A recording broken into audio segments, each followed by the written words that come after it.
Bom dia, hoje é 4 de maio, eu sou Ana Carolina Zitlag e esse é o Ouvindo um Podcast da Bloomberg Linha. Aqui eu te conto as principais notícias de negócios e de economia do Brasil e do mundo. Bom dia! E hoje é bom dia mesmo, porque voltamos à programação normal, o podcast vai sair no horário certo e temos o grande pós da Super Quarta, aquele dia em que os planetas se alinham e os bancos centrais dos Estados Unidos e do Brasil resolvem anunciar suas decisões de juros. E dessa vez, o pessoal em ambos os países veio de surpresinha nos comunicados. A semana estava realmente meio quieta, então a gente estava precisando aí de um chacoalhão, né? Um PS que eu tô muito feliz que eu criei aí essa dependência em alguns de vocês do maravilhoso mundo de notícias. Ouvi de uma pessoa que ela fica agora lembrando à noite das piadocas daqui do podcast e, consequentemente, também lembra realmente das coisas importantes. Outra coisa fantástica é quantos de vocês aí parecem que são jovenzitos de verdade, né? Tem muita gente que menciona que escuta na ida ou na volta da escola, como a Nanda. Mas a audiência mais nova que eu provavelmente tenho é a filha do Gabriel, que tem 4 meses e, segundo ele, ficou decepcionada ontem no carro quando o podcast não tocou. Sinto muito, filhinha do Gabriel. Mas é isso, a fofoqueira econômica está de volta. Obrigada ao Vinícius por esse apelido. E eu convido a todos a fazerem perguntas, levantar as suas dúvidas ou deixar comentários também sobre o conteúdo que a gente discute aqui lá na caixinha do Spotify ou no Twitter, se vocês forem fãs ainda da plataforma do Elon Musk. O meu Twitter é AnaZids, S-I-E-D-S, e o da Bloomberg Linha é Bloomberg Linha B. B de Beyoncé, apesar do pessoal fingir que é de Brasil.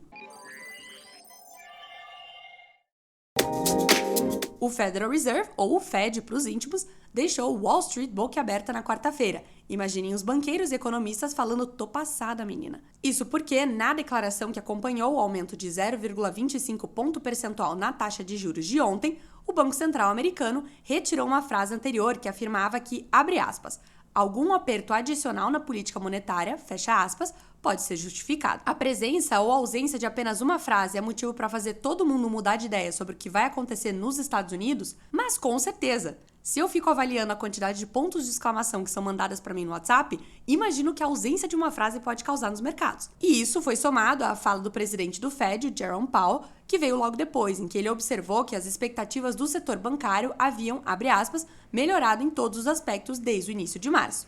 Ou seja, desde que começou no que agora é a alta mais agressiva de juros desde os anos 80, o Fed ainda ficava martelando que seguiria subindo juros nas próximas reuniões.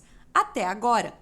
Com a saída dessa frase, as portas ficam abertas para uma pausa nesse ciclo. Ainda assim, os investidores têm muitas dúvidas. Embora a equipe do Fed preveja uma leve recessão da economia americana, Powell indicou que espera um ritmo modesto de crescimento em 2023. E apesar de dizer que os juros provavelmente estão num nível suficientemente restritivo, não vai ser um caminho fácil de volta à meta de inflação de 2%. É o famoso chove não molha. Eu acho que tem alguma outra expressão melhor pra isso, pensem aí por mim. Quando a pessoa não dá certeza de nada, sabe? Quando fica meio em cima do muro. Eu ia mandar uma indiretaça pra um querido aí, mas eu apaguei a frase, porque eu acho que ele escuta o podcast de vez em quando, e aí a gente ia pra um caminho pessoal demais aqui, né? Como diria a Ariana Grande, thank you next. Vamos falar da reação do mercado à nova abordagem do Fed de quem sabe parar de subir juros. Tudo uma grande confusão, já que a sugestão leve de quem sabe ter chegado ao final do ciclo de aperto monetário também não fecha as portas para novas altas. Isso quer dizer que chegou a hora de todo mundo fazer as suas apostas baseadas nessas sutis mudanças de palavras e comunicações, e aí os mercados vão para tudo quanto é lado. Neste comecinho de quinta-feira, inclusive, os futuros das bolsas americanas estão, no bom jargão do mercado, operando de lado. Os futuros do Dow Jones e do S&P 500 estavam caindo perto das 6 da manhã, só 0,02%, enquanto os da Nasdaq estavam subindo 0,02%. Ou seja, ninguém está com uma opinião muito formada ainda sobre o que vai acontecer na política monetária dos Estados Unidos. Por aqui, o Comitê de Política Monetária do Brasil, o Copom, também resolveu fazer uma festinha surpresa pra galera, só que num viés contrário do Fed. Se o Fed ficou mais suave sobre a alta de juros ou menos hawkish no jargão, o Copom subiu no salto que nem eu no Web Summit na terça-feira para dizer que nada está escrito em pedra e que ele talvez pode não ter parado de subir juros ainda. Segundo os economistas ouvidos pela Bloomberg News, o comunicado do Copom, que manteve a taxa Selic em 13,75%, foi mais hawkish do que o esperado, ou seja, mais duro em relação a possíveis novas altas ou a extensão de tempo em que os juros devem ficar elevados no Brasil. Segundo o Banco Central, a aprovação do novo arcabouço fiscal, esqueleto fiscal, e a reoneração dos combustíveis reduziram parte das incertezas sobre a política fiscal, mas ressaltou que o processo de queda da inflação tende a ser lento. Abre aspas. O Copom enfatiza que não há relação mecânica entre a convergência de inflação e a aprovação do arcabouço fiscal, esqueleto fiscal. O esqueleto fiscal não está dentro das aspas do Copom, tá? Abre aspas de novo. E avalia que a desancoragem das expectativas de longo prazo eleva o custo da desinflação necessária para atingir as metas estabelecidas pelo Conselho Monetário Nacional. Ou seja, nós vamos continuar subindo juros se precisar subir juros. E se precisar, a gente deixa esses juros aí até 2090. Isso que eu entendi do comunicado. Vale muito mesmo lembrar que este comunicado veio em meio às críticas do presidente Luiz Inácio Lula da Silva à condução da política monetária pelo Banco Central, conduzida por Roberto Campos Neto.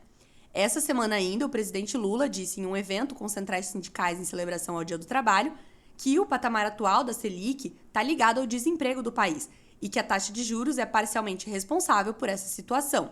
A taxa de juros é o principal instrumento do Banco Central para coordenar a política monetária do país. Quando os juros sobem, o empréstimo fica mais caro e a economia esfria, o que ajuda a controlar a inflação, mas, como consequência, reduz a expansão da renda e do emprego. Segundo o comunicado do Copom, dessa quarta-feira, isso faz parte do jogo da condução de política monetária do país de combate à alta dos preços. Caraca, que sonho! Metade do episódio dedicado a juros. Queria muito ter aprendido macroeconomia na escola. Tomara que você fique empolgado aí ouvindo agora. Se não ficar, paciência, vai escutar porque também é importante. Seguindo em frente, eu queria muito escolher umas notícias mais animadas, de celebridades e tal, mas a não ser que a gente queira comentar as vestimentas do Met Gala e considerar que sim, a Anitta foi uma das mais bem vestidas, a semana tá fraca em relação ao quanto eu posso forçar a barra para unir fofoca e negócios.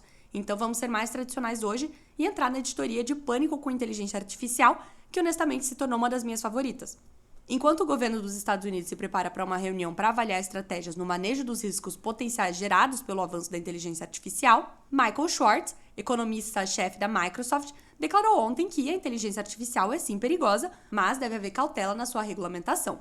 Segundo Schwartz, essas ferramentas podem gerar problemas, inclusive para os processos eleitorais. Só que, embora ele defenda que a ferramenta seja regulamentada, ele também diz que os legisladores devem ser cautelosos e esperar que a tecnologia cause danos reais para então avaliar a ação necessária. As falas acontecem em meio ao debate dos Estados Unidos de como os parlamentares podem pressionar as empresas a implementar salvaguardas em relação da tecnologia emergente, que vem sendo submetida a exames minuciosos após o lançamento do ChatGPT da OpenAI.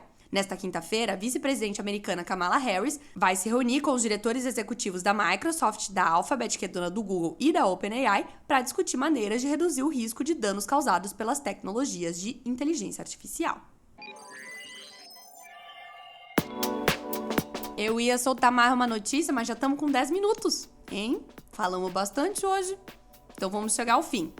Cheguei ao fim, lembrando sempre que você pode se inscrever aqui no podcast para ficar por dentro dos últimos episódios, mesmo se o Spotify se revoltar contra a minha existência e decidir me tirar do caminho diário.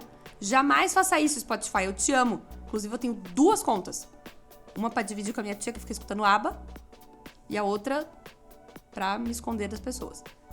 É isso. Boa quinta-feira e até amanhã.